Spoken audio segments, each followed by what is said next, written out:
Aqui no Brasil, a situação é desanimadora. Eu não sei o que é pior, ter que ralar muito para conseguir comprar um carro ou passar por todo esse esforço para comprar um Celta. Nada contra o Celta, mas juntar dinheiro ou financiar um carro exige anos de trabalho e esforço. E no final das contas, será que você não merecia algo melhor? Nos Estados Unidos, a história é outra. Os preços dos carros são muito mais acessíveis. Com o valor de um Celta no Brasil, por exemplo, você poderia comprar um Ford Mustang 2005.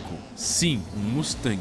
Um carro muito mais bonito, potente e icônico. E sinceramente, eu nem preciso listar motivos para explicar o porquê o Mustang é melhor do que um Celta. Mas enfim, no vídeo de hoje vamos comparar carros no Brasil e nos Estados Unidos e ver o que dá para comprar lá fora com o mesmo valor que pagamos em populares aqui.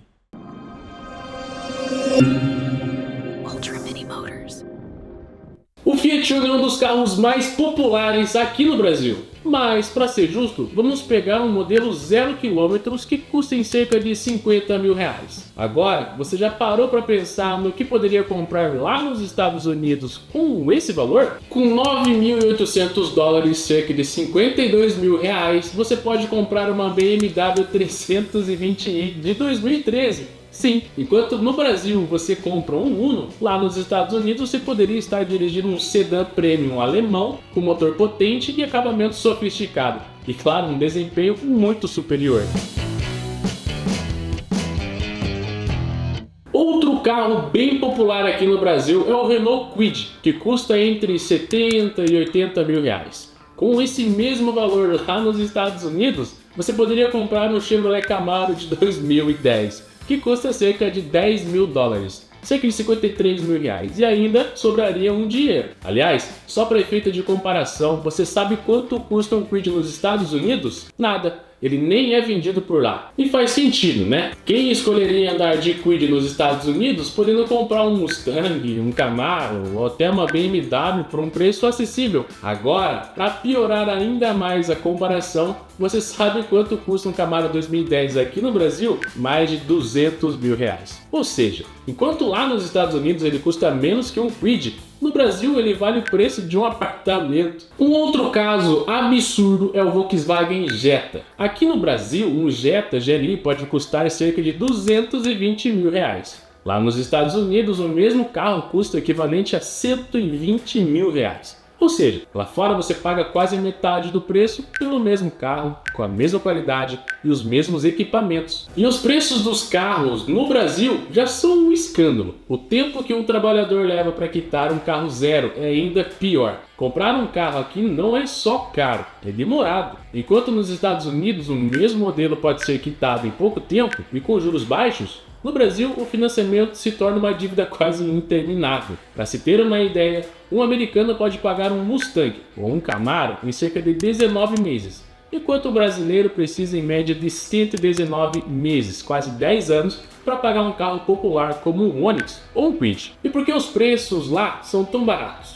Lá nos Estados Unidos, você paga o carro em pouco tempo. O financiamento de carros funciona de forma simples e justa. A maioria das pessoas conseguem comprar um sedã, SUV ou até um esportivo com juros baixos e prazos curtos. Por exemplo, um Ford Mustang de 2010 pode ser quitado por um americano médio em 19 meses. Isso acontece porque os juros são baixos, em média 5% ao ano, enquanto no Brasil os juros podem ultrapassar os 20% ao ano. O crédito lá é acessível. Qualquer pessoa com um salário estável consegue financiar um carro com boas condições. Os preços são justos. Lá não há impostos absurdos encarecendo os veículos. Ou seja, um americano pode sair da concessionária com um carro esportivo e terminar de pagar em menos de 2 anos. Já no Brasil, a realidade é bem diferente. No Brasil, comprar um carro é uma dívida de longo prazo. Aqui, o brasileiro precisa ralar muito, mas muito tempo para pagar um carro popular, com preços inflacionados, juros altos e condições ruins de financiamento.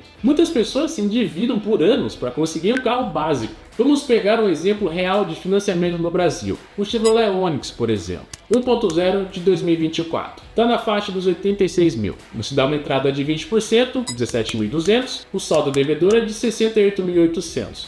Parcelas em 60 vezes ou seja, 5 anos, R$ 1.890 por mês. E o total pago no final do financiamento, R$ 113.400. Ou seja, ao financiar um carro no Brasil, você paga quase 30% a mais só em juros. Agora, se o financiamento for feito em 119 meses, que alguns bancos oferecem, o valor pago pode ser 3 vezes maior que o preço original do carro. Enquanto o americano quita um Mustang em menos de 2 anos, um brasileiro pode passar quase 10 anos pagando um Onix. E quando terminar de pagar, o carro já estará desvalorizado e ultrapassado. E por que essa diferença é tão gritante? A resposta para essa diferença absurda está em alguns fatores-chave. Juros altíssimos. Enquanto nos Estados Unidos as taxas de financiamento ficam entre 4% e 6% ao ano, no Brasil os juros podem passar de 20% ao ano. O americano médio ganha cerca de $3.500 por mês, enquanto o salário mínimo no Brasil é de R$1.400. Isso faz com que um carro no Brasil seja proporcionalmente muito mais caro. Preços inflacionados. Nos Estados Unidos, um carro esportivo pode custar $10 mil. No Brasil, um carro popular pode custar o equivalente a $20 mil ou mais, devido aos impostos e margens de lucro das montadoras. Desvalorização diferente. Nos Estados Unidos, os carros usados desvalorizam muito rápido, tornando-os acessíveis no mercado de segunda mão. No Brasil, um carro usado ainda custa caro porque a oferta de veículos é menor e os preços se mantêm artificialmente altos. No fim das contas, o brasileiro trabalha muito mais tempo para pagar um carro muito pior. No Brasil, é muito difícil conseguir andar em um carro bom, estiloso e bonito. Um dos poucos que conseguem fazer isso é o nosso Mini Cobra, que está sendo feito aqui no canal. Caso você não saiba, aqui na Ultra Mini Motors estamos criando uma versão menor do Mini Shelby Cobra, que vai andar de verdade. É praticamente o Shelby Cobra, só que em uma versão um pouco menor. Então se inscreve no canal, deixa o like e ativa o sininho para não perder como esse projeto está ficando, porque estamos quase botando o carro para rodar. Assista o vídeo que está aparecendo na tela para você e eu te vejo lá. Até o próximo vídeo.